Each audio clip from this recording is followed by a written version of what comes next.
अल्हम्दुलिल्लाह अल्हम्दुलिल्लाह वकफ़ा वस्सलामुन अला इबादिहिल्लज़ीना इस्तफ़ा अम्मा बाद फ़अऊज़ु बिल्लाहि मिनश्शैतानिर रजीम बिस्मिल्लाहिर रहमानिर रहीम रब्बि इश्रह ली सदरी व यस्सिर ली अमरी वहलुल उक़दतम मिन लिसानी यफ़क़हू क़ौली। सदक़ल्लाहुल अज़ीम। मज़कूरात हज़रात, गुज़िश्ता तकरीबन 3-4 माह से पाकिस्तान के मीडिया में भी और दुनिया भर के मीडिया के अंदर ये बहस बहुत अहम है और आम है कि एक ड्रामा जो कि तुर्की में बनाया गया और जिसका ताल्लुक़ ख़ालिसतन तुर्कों के माजी के साथ था और जिसमें तुर्क हीरो जो थे उनका कद बुलंद किया गया था और उनको बहुत शानदार तरीके से ग्लोरीफाई करके दिखाया गया था, वो ड्रामा पाकिस्तान में क्यों इतना ज़्यादा मकबूल हो गया। और पाकिस्तान का मीडिया में तो बहुत ज़्यादा हमारी इन्वेस्टमेंट थी। गुज़िश्ता 20 सालों से पाकिस्तान के मीडिया ने पाकिस्तान के मिजाज को ख़राब करने, पाकिस्तान के कल्चर को बर्बाद करने और पाकिस्तान के अंदर सेकुलर लिबरल अक़दार को रवाज देने और ख़ास तौर पे पाकिस्तान के माशरे को फुहश बनाने में जो किरदार अदा किया था और जितनी ज़्यादा इन्वेस्टमेंट यहाँ पर हुई थी, वो इन्वेस्टमेंट सिर्फ एक ड्रामे ने आके तहबाला कर दी। ऐसा क्यों हो गया?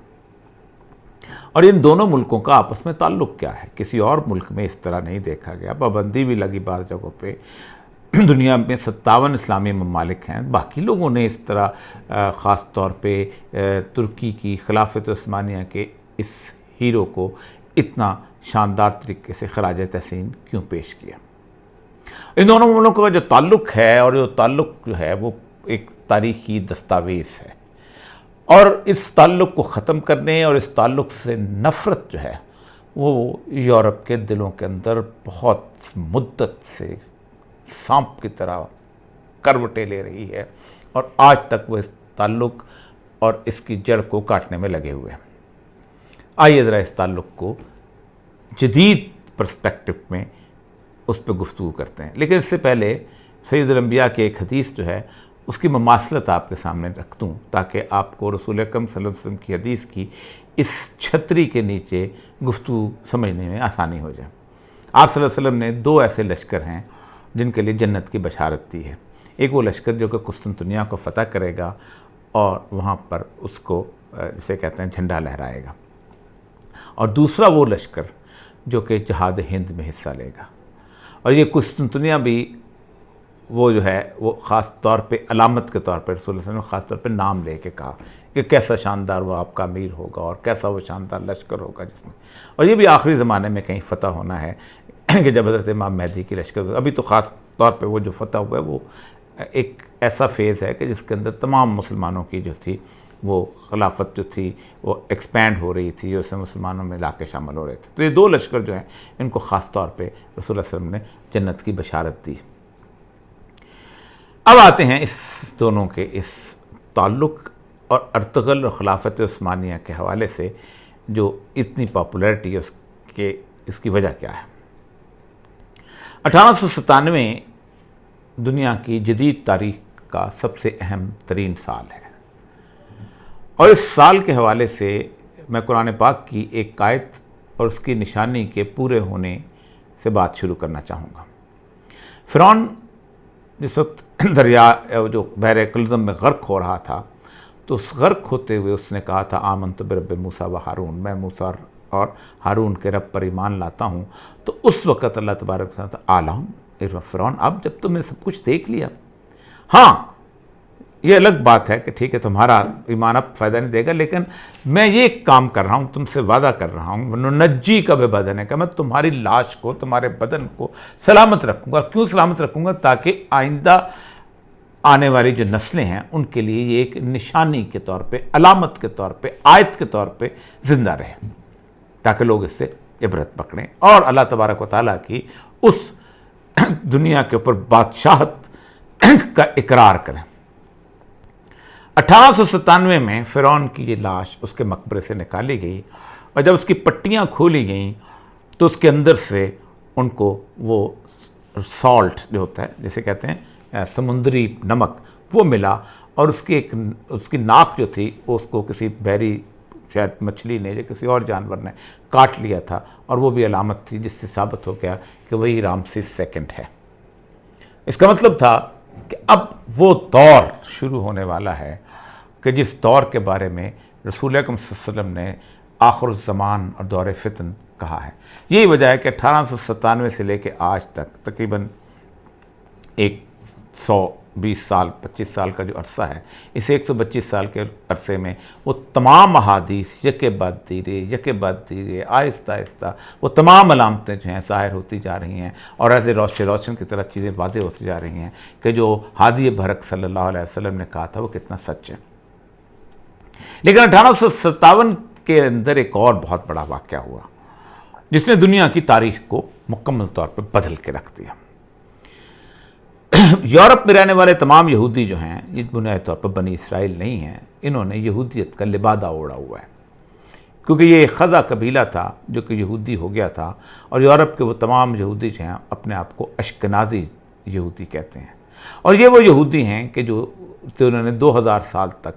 यहूदियत कबूल करने के बाद वो सारी नफ़रत जो कि पोप को थी, जो ईसाइयत को थी या यूरोप को थी, वो सारी नफ़रत जो है अपने सीने पे सही है और उन्होंने मारें खाई हैं, ज़िल्लत और रुसवाई की हासिल की है, बदतरीन किस्म की ज़िंदगी गुजारी है, और उसके साथ साथ जिसे कहते हैं गीटवाइज्ड, जलील तरीन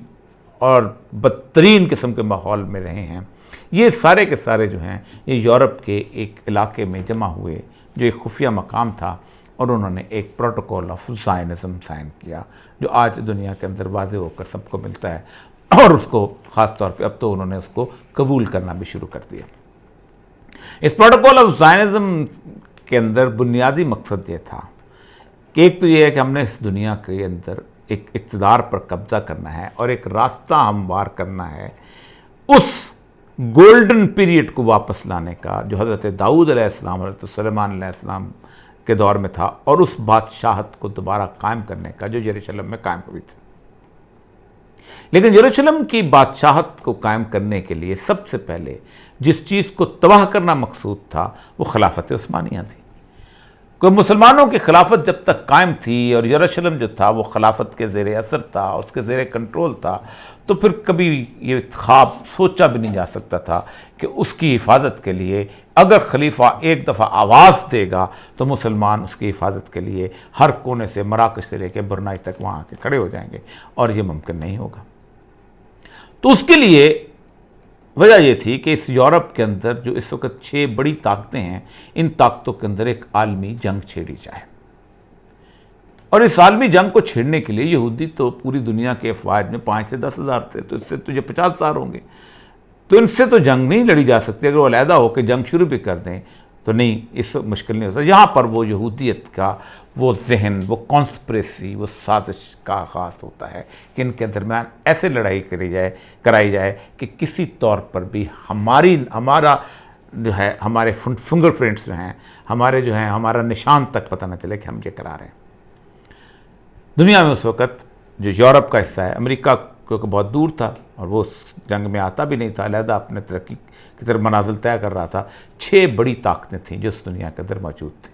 बरतानिया था, फ्रांस था, जर्मनी था, रूस थे, ऑस्ट्रो हंगेरियन एम्पायर थी, और छठी ताकत थी मुसलमानों की खिलाफत उस्मानिया जो तुर्की में कायम थी। अब उस वक़्त जो सबसे अहम तरीन चीज़ जो हुई कि 1914 में ऑस्ट्रो हंगेरियन एम्पायर जो थी, उस ऑस्ट्रो हंगेरियन एम्पायर के एक शहज़ादा जो था, शहज़ादा ड्यूक फर्डिनेंड जो था, उसको सरेओगो के इलाके में, यूगोस्लाविया के इलाके के अंदर कत्ल कर दिया गया। और साथ ही पूरे के पूरे मीडिया पे, चूँकि उस वक़्त ज्यूज़ जो थे किसी हद तक काबज़ हो चुके हुए थे, वो जो अश्केनाज़ी ज्यूज़ थे, उन्होंने ये खबर दौड़ा दी कि ये असल में रूस की फ़ौजें जो हैं उन्होंने ख़ास साजिश के तहत इसको कत्ल करवाया है, और यूगोस्लाविया के सर्बों के थ्रू ये कत्ल करवाया। यूगोस्लाविया के सर्ब जो थे तावान देने पर राज़ी हो गए, लेकिन ऑस्ट्रो हंगेरियन एम्पायर में वो जो ज्यूज़ थे, और चूँकि ज़ायनिस्ट ज्यूज़ का हेड क्वार्टर जो था, ख़ास तौर पे उनका सरबराह जो था वो ऑस्ट्रिया के शहर वियना में था और रहता था, उसका नाम था हज़ाल, उसकी पूरी की पूरी ग्रिप थी सियासत पे। तो उन्होंने कहा कि नहीं, हम तो इंतकाम लेंगे, हम तो बहुत बड़ी एम्पायर हैं। तो उन्होंने रूस के साथ जंग का ऐलान कर दिया। 1914 में ये जंग शुरू हुई। तो चूँकि बरतानिया और फ्रांस रूस के साथ एक पैक्ट में शामिल थे, दोनों का आपस के अंदर मायदा हुआ था, जंगी मायदा हुआ था, इसलिए वो दोनों भी इस जंग में कूद गए। जर्मनी चूंकि अपने आप को समझता था कि ये ऑस्ट्रो हंगेरियन एम्पायर के अंदर जो लोग हैं ये सारे जर्मन नस्ल के हैं, तो जैसे हमारे यहाँ होता है पंजाबियों को बचाना है तो सिंधियों को बचाना है तो अरबों को बचाना है, जैसे नस्ली एक जैसे ताल्लुक़ होता है, तो जर्मनी जो है वो ऑस्ट्रो हंगेरियन एम्पायर के साथ आपस में कूद गया। अब ये जंग शुरू हो गई जिसे हम जंग अज़ीम अव्वल कहते हैं। इस दौरान खिलाफत उस्मानिया जो थी उन्होंने अपने आप को अलहदा रखा और कहा हम इस जंग में शरीक नहीं होंगे। लेकिन उससे पहले, इस जंग के आगाज़ से पहले एक पूरा जाल बिछा दिया गया हुआ था कि वहाँ अगर ये लोग खिलाफत में वाले लोग जो हैं अगर जंग में शामिल नहीं होते तो हम इसके हिस्से बखरे कैसे करेंगे और इसको जंग के अंदर कैसे शरीक कर लेंगे और इसको तबाही की तरफ माइल कैसे करेंगे। क्योंकि ज़ाहिर बात है बराह रास्त बरतानिया से जंग तो नहीं की जा सकती जब तक ऐलान ना हो जाए। तो बरतानिया ने खिलाफत उस्मानिया के अंदर अपने जासूसों को भेजा, जिनमें से एक का नाम था लॉरेंस ऑफ अरेबिया। ये लॉरेंस ऑफ अरेबिया जो था, इसको बाकायदा ट्रेनिंग दी गई, इसको बाकायदा ख़ास तौर पे अरबी सिखाई गई, फ़िक़्ह सिखाई गई, हदीस पढ़ाई गई, कुरान पढ़ाया गया, और ये ऐसे अरबी बोलता था कि जैसे एक पैदाशी अरब होता है। इस जासूस को उन्होंने हिजाज़ में भेजा, वो सरज़मीन जो कि बुनियादी तौर पर मुसलमानों के लिए मुक़द्दस सरज़मीन है, जहाँ मक्का और मदीना। अरब चूँकि आले रसूल की बहुत तुर्क चूँकि आले रसूल की बहुत इज़्ज़त करते थे, इसलिए उन्होंने हमेशा एक ट्रेडिशन रखी थी कि हिजाज़ का हुक्मरान जो है वो आले रसूल में से सैयद होगा, और वो शरीफ मक्का को उन्होंने उसका हिजाज़ का सरबराह रखा था। और मक्के की हिफाजत के लिए जो बटालियन रखी थी, उस बटालियन जो थी उसमें भी तमाम अरब थे, किसी तुर्की को उसको इजाज़त नहीं थी, क्योंकि समझते थे कि ये सरज़मीन, ये इलाका जो है ये कुरैश का है। लेकिन मदीना की वो खिदमत करना चाहते थे, तो मदीना की जो बटालियन थी वो तुर्कों की बटालियन थी। तो वो लॉरेंस ऑफ अरेबिया जो है उसने वहाँ जाके उसने वहाँ पर उससे शरीफ मक्का से गुफ्तगू की और उसको कहा कि देखो ये तुर्क तो बाहर से आए हुए हैं, इस्लाम तुम्हारा, दीन तुम्हारा, मज़हब तुम्हारा,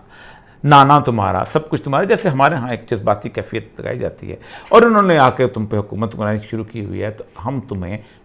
हमें आज़ाद करवा देंगे और अगर तुम हमारे साथ पैक्ट कर लो। तो उन्होंने उसको, जो शरीफ मक्का था, उसको 70 लाख पाउंड जो हैं वो उन्होंने दिए। ये 70 लाख पाउंड आज के कम से कम 12-13 अरब डॉलर के करीब जो होता है वो उसकी सूरत हाल होगी। अब इस 70 लाख पाउंड के बाद शरीफ मक्का ने एक दिन खड़े होकर अपनी खिड़की में से बंदूक से फायर किया और ऐलान कर दिया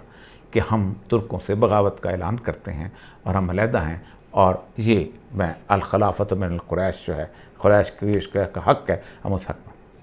तुर्क बेचारे, ज़ाहिर बात है कि इनकी बहुत इज़्ज़त करते थे, उन्होंने उनसे लड़ना न समझा और उन्होंने कहा कि ठीक है, ऐसा करते हैं कि तुम अपना हिजाज़ तुम रखो, हम तुम्हारी इज़्ज़त करते हैं, हमें सिर्फ सैयदुल अंबिया सल्लल्लाहु अलैहि वसल्लम की वो जो मुतबर्रकात हैं वो हमें लेने दो, हम उनको लेके चले जाएंगे। और वो लेके उसको तोप कापी आ गए और हिजाज़ उनके हवाले कर दिया गया।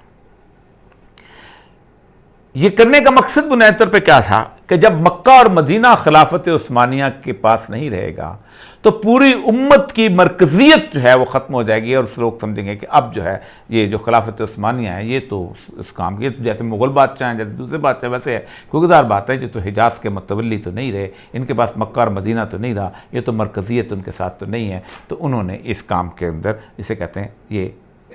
तसव्वुर जो है आम करना शुरू कर दिया। क्योंकि बाकी सारे इलाकों में किसी जगह बरतानिया बैठा हुआ था, किसी जगह डच बैठे हुए थे, बाकी चीज़ें, और उन्होंने इस तसव्वुर को आम करना शुरू कर दिया।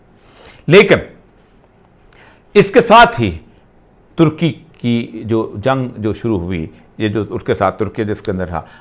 इस जंग के अंदर आया, तो बरतानिया ने ये समझता था कि ये हिजाज़ के अंदर अगर हमने शरीफ मक्का को रहने दिया तो एक दिन ये सैयद है और ये इसको लोगों की इज़्ज़त करते हैं, तो एक न एक दिन ऐसा होगा किसी न किसी तौर पर, किसी न किसी वक्त जो है वो मुसलमान इसको मरकज़ मिल्लत बना लेंगे, ये यहाँ पर कायम हो जाएगा। तो यहाँ पर उन्होंने रियाद में एक हुकूमत थी अब्दुल अज़ीज़ आले सऊद की, वो उसके पास गए और उन्होंने कहा कि तूने चूँकि एक शरीयत के हिसाब से खालिस्तन अब्दुल वहाब नजदी के उस मूवमेंट, शिरक के ख़िलाफ़ मूवमेंट शुरू की हुई है और तुम ही असल इस्लाम हो, तो हम तुम्हारे साथ में रहते हैं, तुम हमारे साथ माहदा कर लो, तो हम तुम्हें सिर्फ 5,000 पाउंड रोज़ाना माहाना दिया करेंगे। तो उसकी फ़ौज को बड़ा अजीब लगा। तो उस फ़ौज ने बुनियादी तौर पर उस पर एतराज़ किया कि तुमने क्यों लिया। तो उसने कहा असल में चूँकि यहाँ रह रहे हैं तो ये हम इसको ये जजिया के तौर पर हम इसको कबूल करते हैं। और उसके बाद जो है वो जंग शुरू हो गई और तुर्की जो था वो, क्योंकि ज़ाहिर बात है इनके माहदात हो गए थे, तो बरतानिया जंग के अंदर आ गया। और फिर उसके बाद बरतानिया ने मिस्र पे भी और फ्रांस ने भी इन लोगों पे उस पहले अज़ीम जंग में तुर्की के हिस्से बखरे कुछ करने शुरू कर दिए, और शाम का इलाका और फ़लस्तीन का इलाका। और ये वो जगह था कि जो वक्त था जब एलन-बी जर्नैल के साथ बर्र-ए-सग़ीर पाक व हिंद के वो लोग जो थे, जो पाकिस्तान के इलाकों से गए थे, जिनमें से चकवाल से और खुशाब से और हडाली के इलाके से वो लोग थे कि जो एलन-बी के साथ जाके लड़े थे, और उन्होंने इराक़ में जाके भी लड़े थे तुर्क फ़ौजों के साथ, और उन्होंने उनके साथ उनको शिकस्त दी थी। और वो एलन-बी जो है इन पाकिस्तान के जो उस वक्त हिंदुस्तान था उसकी अफवाज के साथ, जो यहाँ के हमारे वडेरे और नवाब और सरदारों ने फ़ौजें भर्ती करके दी हुई थी, इन लोगों के साथ एलन-बी जब वहाँ पहुँचा था तो फिर वो सलादीन की कब्र के पास गया था और उसने ठुड्डा मार के कहा था, सलादीन वी आर बैक, देखो हम वापस आ गए हैं। तो उस वक्त जब हिस्से बखरे शुरू हुए तो तुर्की जो है उससे तमाम वो इलाके जो निकल गए जो कि नॉन तुर्क थे, अब सिर्फ तुर्की बाकी रह गया। जब तुर्की बाकी रहा तो फिर तुर्की के ऊपर उन्होंने एक पुरानी दुश्मनी को उभारा जो कि हेलेन ऑफ ट्रॉय के ज़माने की दुश्मनी थी, और वो दुश्मनी थी यूनान और तुर्की की। जो लोगों ने हेलेन ट्रॉय पढ़ी हुई है वो उनको पता होगा कि तुर्की से एक शहजादी थी जो हेलन थी, जिसको हासिल करने के लिए यूनानी आए थे और उन्होंने वो एक घोड़ा बनाया था। उस घोड़े के अंदर फ़ौज जो है वो रख के उसके अंदर घुस गए थे और फिर जाके उन्होंने वहाँ कत्लो गारत की थी और हेलन को लेके आए थे। एक यूनानी शहजादा जो आशिक हो गया था, और ये बहुत पुरानी कहानी है जो चली आ रही है ट्रॉय के इलाके की। बरतानिया ने यूनान जैसे छोटे मुल्क को कहा कि तुम हमला कर दो, और उसने तुर्की पे हमला करना शुरू कर दिया। और इस दौरान खिलाफत उस्मानिया चूँकि कमज़ोर हो गई थी, तो अचानक आसमान से एक शख्स नाज़िल होता है, और जिसका नाम जो है, यानी आसमान का मतलब यह है कि एक पूरी कॉन्स्पिरेसी के तहत उसका नाम था मुस्तफ़ा कमाल पाशा, जिसे अतातुर्क कहा जाता है। और वो जो है वो कब्रस के साथ लड़ना शुरू करता है, कब्रस में जाकर लड़ना शुरू करता है और उसके साथ तुर्क यूनानियों के साथ शिकस्त दे देता है। और यूनानी इतनी बड़ी ज़िल्लत आमेज़ शिकस्त खाते हैं, वो यूनानी जिनके पीछे बरतानिया है, वो यूनानी जिनके पीछे फ्रांस है, वो यूनानी के जिनके पीछे वो ताकतें हैं जो कि जंग जीत रही हैं, वो यूनान जो है वो शिकस्त खाने लगता है और अतातुर्क जो है उसको कंसोलिडेशन का काम दे जाता है, और वो जनाब वर्चुअली तुर्कों का हीरो बन जाता है कि इसने तुर्कों को ज़िंदगी गुजारने दी। अब वहाँ पर एक माहदा होता है वर्साइल के अंदर, वर्साई पैलेस जो मशहूर है उसमें होता है, और एक जो है लुज़ैन माहदा लुज़ैन होता है, जिसके तहत तो सारे इलाके तुर्की से चले जाते हैं। और लेकिन अतातुर्क जो है वो कहता है, देखो बात सुनो, ये जो खिलाफत है इसको आप लोग ख़त्म ना करवाओ, इसलिए कि अगर तुमने इस खिलाफत को ख़त्म करवाने की कोशिश की तो तुर्क नहीं मानेंगे और मेरा सिक्का भी नहीं चलेगा। तो जैसे तुम्हारे पास पोप है वैसे ही हमारे पास खलीफा है। पोप के पास भी कुछ नहीं, वो भी बपतिस्मा देता है, हम भी इसको कहेंगे खिलाफत के तहत हम कहेंगे कि जी मौलवी का इख्तियार जो होना चाहिए कि अजान दे कान में, वो भी निकाह वो वेडिंग कराता है, हम भी कहेंगे तुम निकाह पढ़ा लो, वो भी एक आखिर में दुआ कराता है, हम भी कहेंगे तुम जनाजा पढ़ा लिया करो, वो फ्यूनरल करता है, हम ये तो इतना को रहने दो वरना मसला हो जाए। तो ये तकरीबन 1920 के अंदर ये सारा मामला जो था ये वहाँ पर रह गया, और 1920 तक ये पूरा का पूरा फाइनलाइज हो गया और एक मामला चलने लग गया। बज़ाहिर बड़ा अच्छा अर्शी अरेंजमेंट थी, लेकिन फिर इस पूरी अरेंजमेंट के मुकाबले में, इस पूरी साजिश के मुकाबले में जिसमें यरूशलेम जो है उनके पास जा चुका था, एक खित्ता जो है वो इस तरह उठा है जैसे 1400 साल में मुसलमान की तारीख उठा करती है। जिस वक़्त ये खिलाफत के खिलाफ जंग शुरू हुई है तो 1914 से बाद से ही 15, 16, 17, 18 को उस वक़्त पूरे बड़े सगीर पाक व हिंद में जो उलमाए कराम थे वो इकट्ठे हुए और उन्होंने तुर्क की खिलाफत की हिमायत का ऐलान कर दिया और जंगें लड़नी शुरू की। और हालत ये थी कि पूरे खित्ते से औरतों ने अपने जेवर निकाले, औरतों ने अपनी तमाम जायदादें दी, मर्दों ने जायदादें दी, जो जहाँ लड़ना चाहता था वो चला गया। जो गद्दार थे, जो वडेरों वाले थे, वो बरतानी फ़ौज के साथ लड़ते थे। जो दूसरे थे, को रेशमी रुमाल के तहत निकल गए, को दूसरी जगह निकल गए, ताकि उन्होंने खिलाफत के साथ उन्होंने जद्दोजहद शुरू की। और ये इतनी बड़ी मूवमेंट थी, इतनी बड़ी मूवमेंट थी, इतनी ज़बरदस्त के अंग्रेज़ जो था वो घबराने लग गया। आप अंदाज़ा करें जो उलमाए कराम उसमें साथ थे वो कौन थे? मौलाना अबुल कलाम आज़ाद, शेखुल हिंद मौलाना महमूद हसन, मुफ्ती किफ़ायतुल्लाह, मौलाना अबुल वफ़ा सनाउल्लाह अमरत सली, मौलाना अहमद हसन मदनी, मौलाना मोहम्मद सज्जाद बहारी, अब्दुल बारी फ़रंगी मल, सैयद सुलेमान नदवी, नायतुल्लाह फ़रंगी मल, मौलाना सलामत अली फ़रंगी मल, अब्दुल माजिद बदायूनी, सैयद फ़ाखर आबादी, मौलाना अहमद सईद, सैयद दाऊद गज़नवी, मौलाना हबीबुर्रहमान लुधियानवी, अबुल कासिम सैफ बनारसी और मुज़फ़्फ़र मल कलवी, हकीम अजमल मुख्तार अंसारी, मौलाना असद मोहानी और मौलाना मोहम्मद अली जौहर और मौलाना शौकत अली। इसके साथ भी और बहुत सारे लोग थे, जो मौलाना ज़फ़र अली ख़ान भी इसमें शामिल थे। ये वो लोग थे जिन्होंने एक उम्मत के तौर पे इस बात का सबूत दिया कि हमको खिलाफत जो है उसको कायम रखनी है। अंग्रेज़ जो था उस वक्त ज़ाहिर बात है बरतानिया में, वो समझता था कि अगर इस तरह की पॉपुलर मूवमेंट उठ गई तो मसला हो जाएगा। लेकिन मुसलमानों की चूँकि अलहदा थी तो उसके बाद उन्होंने कहना शुरू कर दिया ये वहाँ भी है साथ हैं बहरहाल। लेकिन इसी दौरान 1919 का वाक़या हो गया और जलियांवाला बाग में जो है वो फायरिंग हुई और उनको कत्ल किया गया। तो उस वक़्त गांधी जो था उसने मुलाकात की मौलाना मोहम्मद अली जौहर के साथ और इन लोगों से मुलाकात की। उन्होंने कहा कि तुम भी अंग्रेज़ को निकालना चाहते हो और हम भी अंग्रेज़ को निकालना चाहते हैं, इसलिए हमारा दोनों का मफाद एक है। तुम मुसलमानों की हुकूमत कायम करोगे और हम यहाँ पर हिंदुओं की हुकूमत कायम कर लेंगे तो ये ज़्यादा बेहतर रहेगा। तो वो गांधी जब उसके अंदर शामिल हुआ तो ये पूरे बड़े सगीर की एक ऐसी मूवमेंट बन गई कि जिस मूवमेंट को संभालना मुश्किल हो गया। और ये समझते थे कि अगर ये पॉपुलर मूवमेंट हुई तो ये मूवमेंट पूरी दुनिया के अंदर मुसलमानों के बाकी उसमें फैल जाएगी और फिर उसके बाद इसको रोकना मुश्किल हो जाएगा।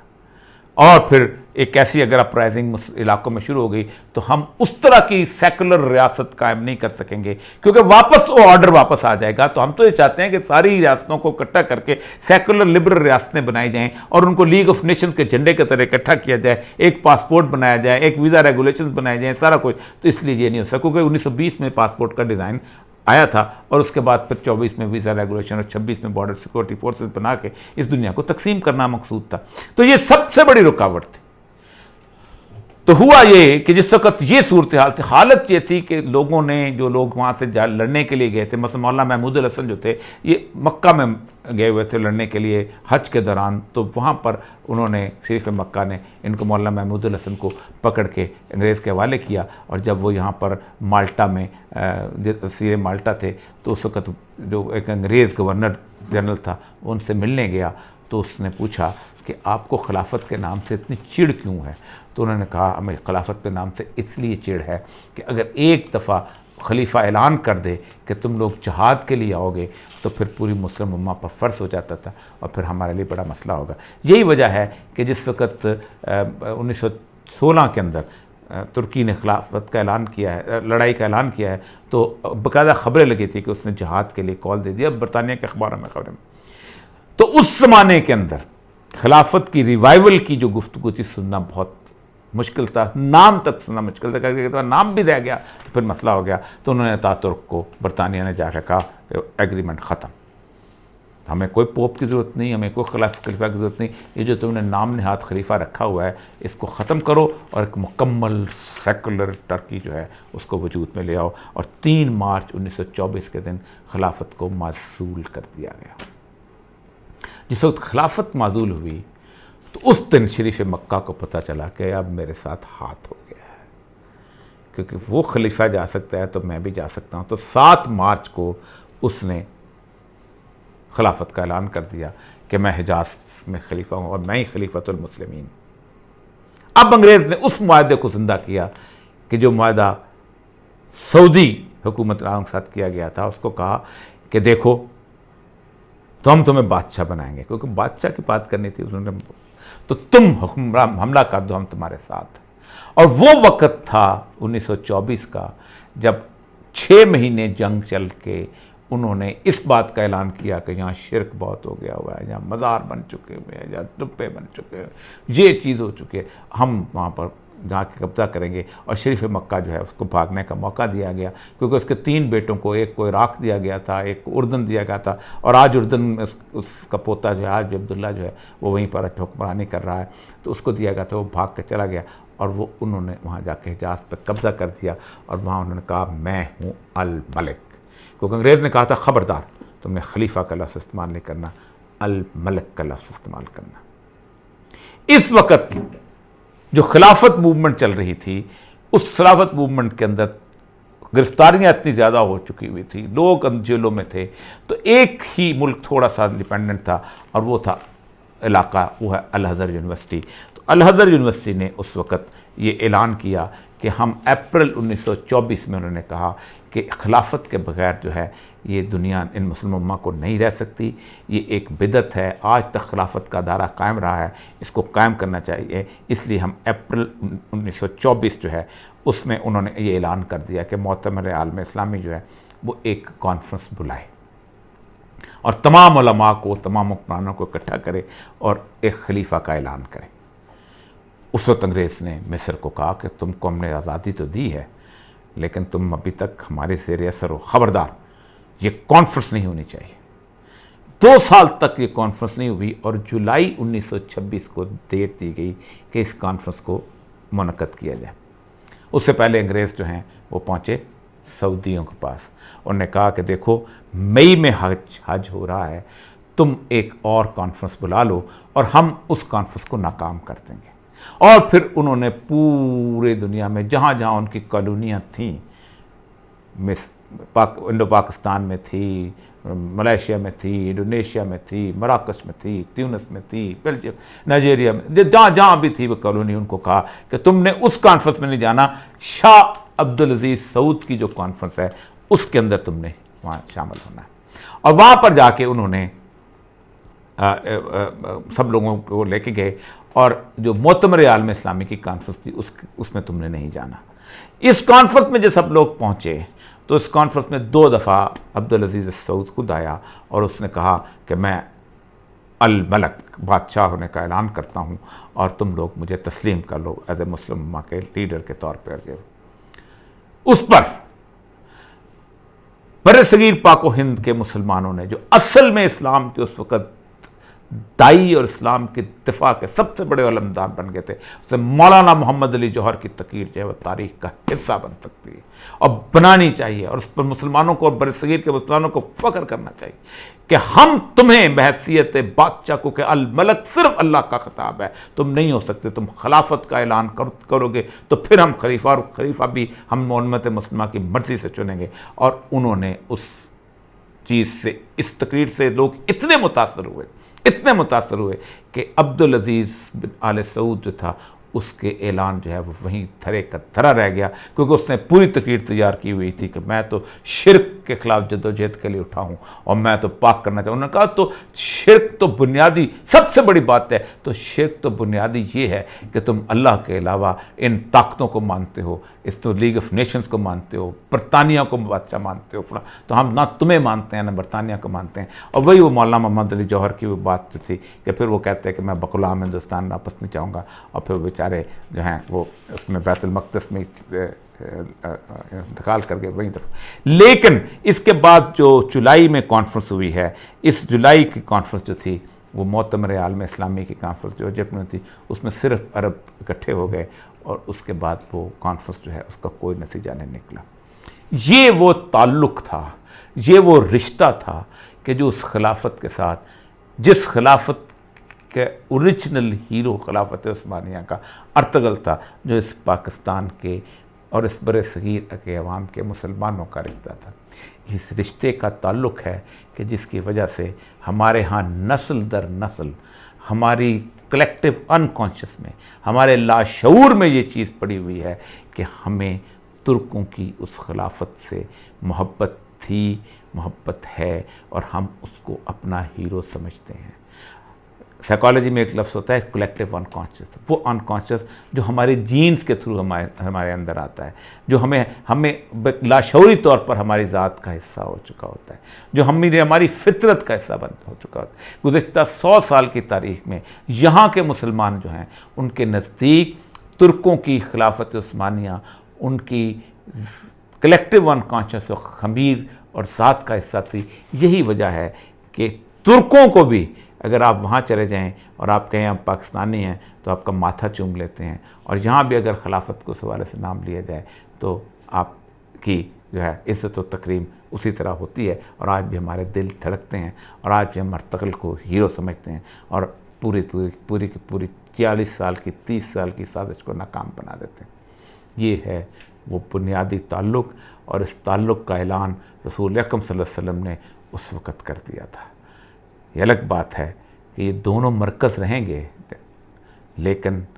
हम इस खिलाफत मूवमेंट पर भी आइंदा बात करेंगे और उस मरकज़ की भी बात करेंगे कि जिस मरकज़ का झंडे जो हैं वो आइंदा लहराने हैं, और वो मरकज़ है खुरासान और वो मरकज़ है अफ़गानिस्तान। और आप याद रखिए, आज अफ़गानिस्तान जिस मकाम पर पहुंचा है और उसने जिस तरह दुनिया में लोगों को शिकस्त दी है,